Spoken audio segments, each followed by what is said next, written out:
I have some questions from Twitter. So I just wanted to, this is from at Dr. Vibe Show, and they want to know, what is the best way men can teach themselves to love others? Well,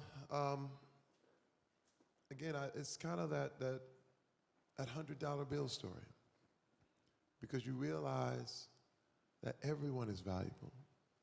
Everyone is priceless. When you see that, when it's, sometimes it takes a story like that for you to understand that other people deserve love. Other people deserve it. And when I see people, I totally see them as brothers and sisters. Whereas before, in the hyper-masculinity world, people are just tools. That's the way you think. You think, okay, you are good for that, and you are good for that, and she's good for that, but now, when you see the value in everyone, you see them as family members, and you see them as having faults. You see with that, and and it's wild, because once you see people like that, you don't get offended. It's weird. Even somebody calls you, somebody says, hey, you nigger, or whatever, and it's like, he just doesn't get it. Because I know who I am. Yeah. Having compassion for other people is And big. you empathize immediately. And I tell you, you just have to, there are times I had to repeat that. You have to repeat that everyone is priceless. Everyone, even when somebody cuts you off on the freeway, I'm like, everybody is priceless. Everybody. Except for that guy. You gotta remind yourself sometimes. I'll tell you that. Another audience question we have is, what advice would you give to young men who are trying to navigate masculinity in sports culture? Wow. Just what I said earlier. I think it's all about you're not your wins. I talked to some high school players today that you are not your wins and you are not your losses. I mean, I played on NFL teams with guys who had the highest, one man had the highest contract given to a player at that position had ever been given. And years after he retired, he shot himself in the head. There's no greater example than that.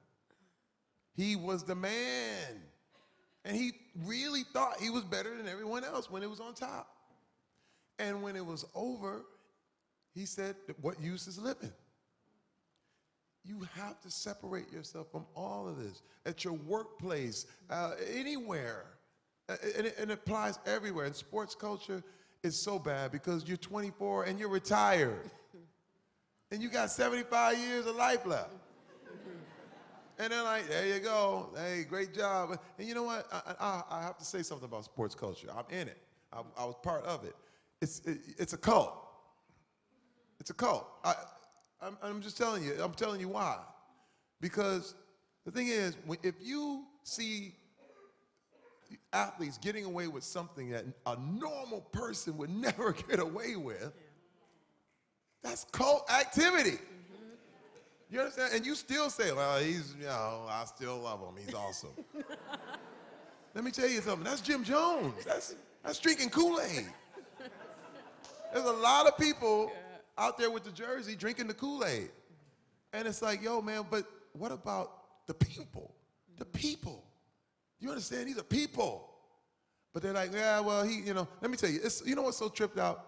It's guys, and this is how bad it is. There are guys who will call a guy on an NBA team a bum, and they never played basketball. I do that. You understand what I mean? I know. He's a bum. He's a bum. He's no good. And he's on the NBA team. And you're not. And you could never do that. You're in your couch. That's why they call it the quarterback. Armchair quarterback. Get rid of the bum. And you go, wait a minute, you haven't exercised in how long? And you know what I mean? And what's so crazy is when you're LeBron, you're like, he's the God of the world. And what happens, they extol these guys. You just look at the commercials, you look at the thing, they're coming through the tunnel and the lights, the cameras, and you get hooked. You get hooked on that, man. It's the same thing in Hollywood. You got stars doing crazy stuff, and they get rewarded. And we're like, dude, that dude's crazy. Dude, he's insane. He'll walk up and say some stuff. I am from the planet so-and-so, and they're like, wow. You know what? And then you have other actors who are like, can I be from that planet? You know, and we're all sitting there trying to levitate in the audition. So I'm just telling you. But the thing is, you're drinking Kool-Aid because it's all about people. It's all about people. It's all about how you treat people. One thing, and I just got to brag on this. This is not me, but the cast of my show, Brooklyn Nine-Nine. Let me tell you something. I'm going to tell you right now, I have never been in a more positive, wonderful environment where everyone is equal, everyone is a contributor, everyone is beautiful, and we love each other, and it's gorgeous, from the crew, from the guy who's serving the drinks, to the hair person, to Andy Samberg, and I said, man, once you get it, you got it. And there's a reason why it's successful. You know what I'm saying? And I'm telling you, I'm bragging on their part, because each and every one of them get it. And they're wonderful, wonderful people. I always want to give them their props. And I think once you read the book, you'll understand how, I think your biggest trait is your perseverance, your refusal to give up. Because even after, with the NFL, you played for multiple teams over multiple years. And even after that, when you weren't working, you picked up a broom and you swept floors in order to feed your family. And I think that says a lot about your character. Going through that period, what was it like for you? Well, when I say rock bottom is kind of like, it's a cliff, and you jump and you hit something, boom, and you think that's bottom. But you hit a ledge, and you're like, oh! And as you try to get up, you slip. Ah! That was that period. I hadn't really realized everything yet, but I did realize this is my wife. Man, her story is better than mine. She was like, now this is pride. She's like, honey, we don't have any money. Don't you think you ought to get a job? And I said, babe, I played in the NFL, okay? I am Terry Crews, all right? She said, yeah, but nobody knew you when you played in the NFL. Keeping it real. Yeah, and she was keeping it real. She did it gentle. She did it gentle because she knows the pride was like, you know. So she said, honey, okay, I get that. That's awesome. But the kids need milk. And I was like, she said, so, listen, I'm with you. And what was funny, she said, okay, let me break it down for you. How long are we going to be out here and it's not working? If it's not working, how long are we going to be out in LA trying to make it happen? I said, you know what? We are never leaving. I said, if we're 100 years old and it breaks then, we are going to stay until it breaks. And she said, you know what she said? She said, I'm with that. I'm with you. Let's go. But you got to get a job. I was like, dang it. And I went, and I didn't have anything.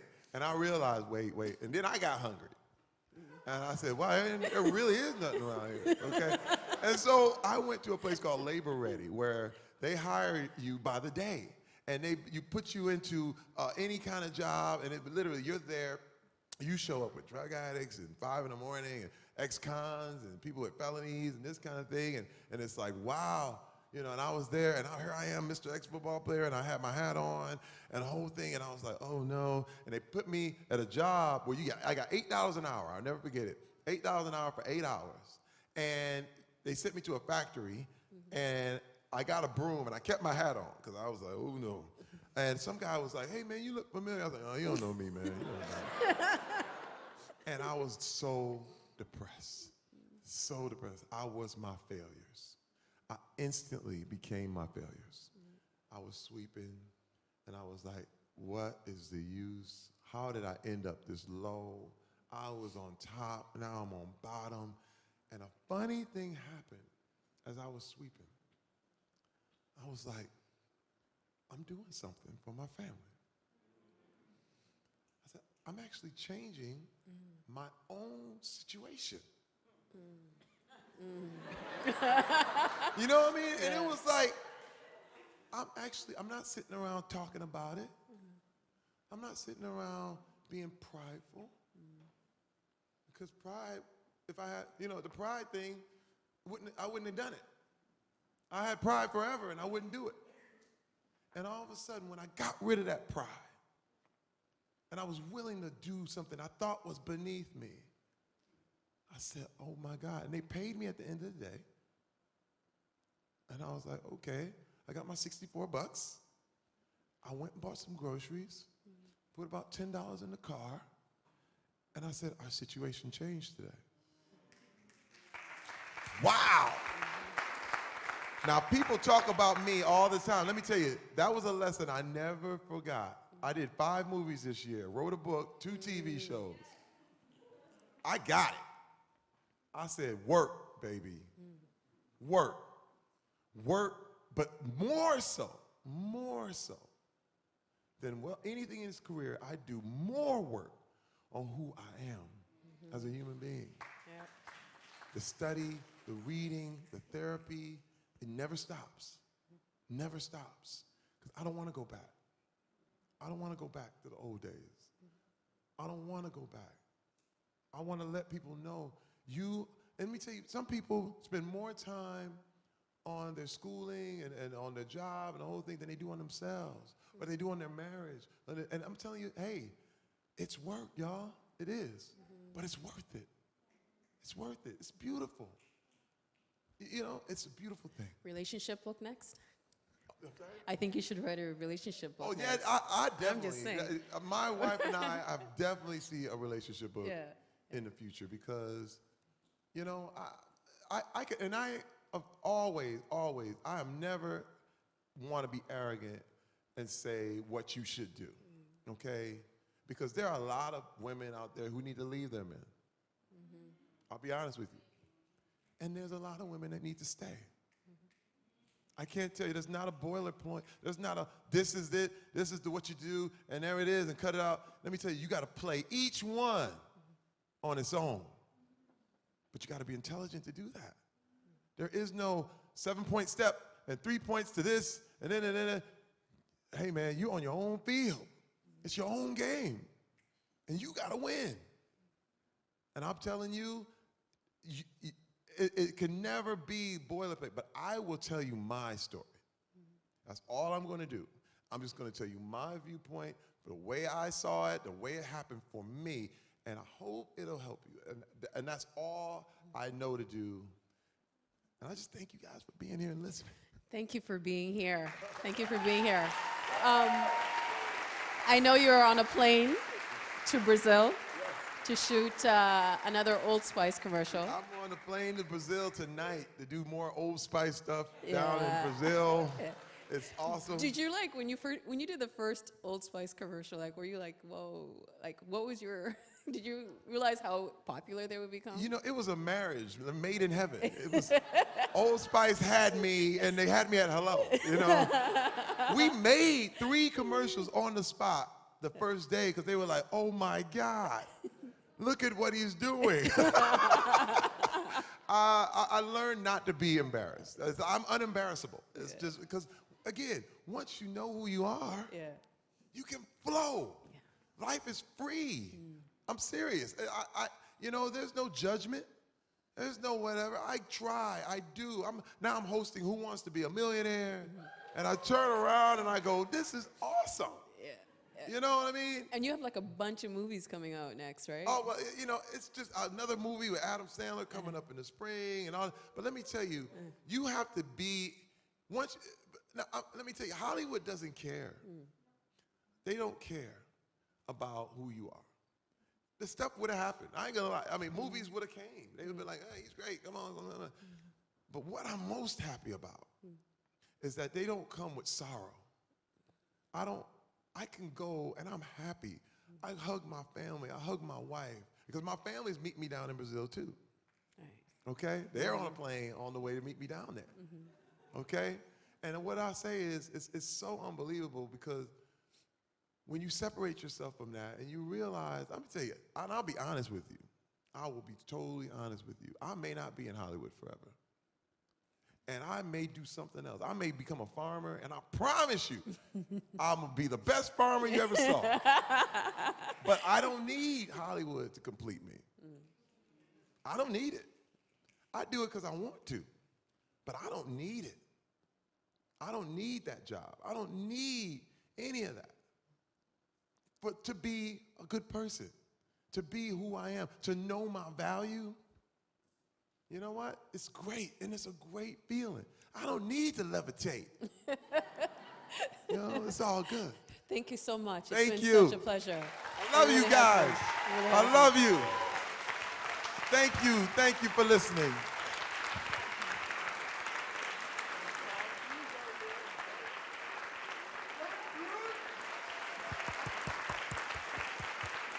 So much love. Thank you so much for being here and being with us at this time, sharing your heart and your soul with us.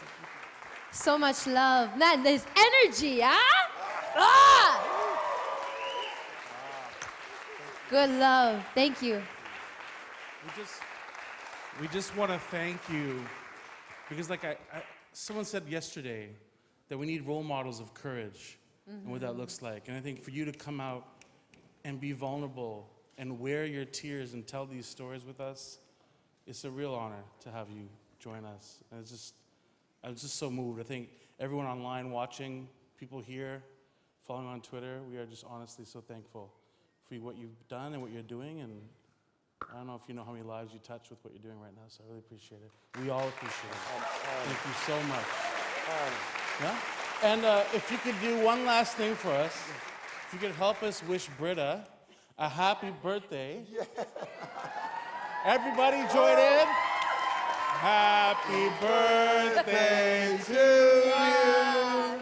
Happy birthday to you. Happy birthday, dear Britta. Happy birthday to you. Happy birthday. That's awesome. Oh, you gotta go. But thank you so much for joining us and being a part of this. Britta, do you wanna? Yes, like I'm I said, your speechless. energy is absolutely inspiring. So even you being in this building with us, you know, you dancing down the aisle, I'll never forget that. So thank you for sharing your energy and your love and your compassion for yourself and for your family and allowing us to be reminded of our value, just being human, being ourselves. So just thank you for your passion. Thank you for having me. Thank you. And I want to say something to all the women out there, and I meant to say this, and I want to apologize on behalf of every man out there who's ever hurt you, who didn't get it, who you struggled with, who you fought for. I want to say I'm sorry on behalf of all the men because you didn't deserve that. You deserve to be treated as an equal. You deserve to be empowered. You deserve to be as priceless as you are. And I'm here to tell you that, and I apologize on behalf of those men, and I want to say that, and I will continue to say that, because that's the only way we can fix this thing is if we make amends. So I'm with you.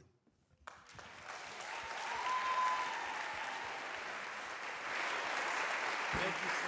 Thank you.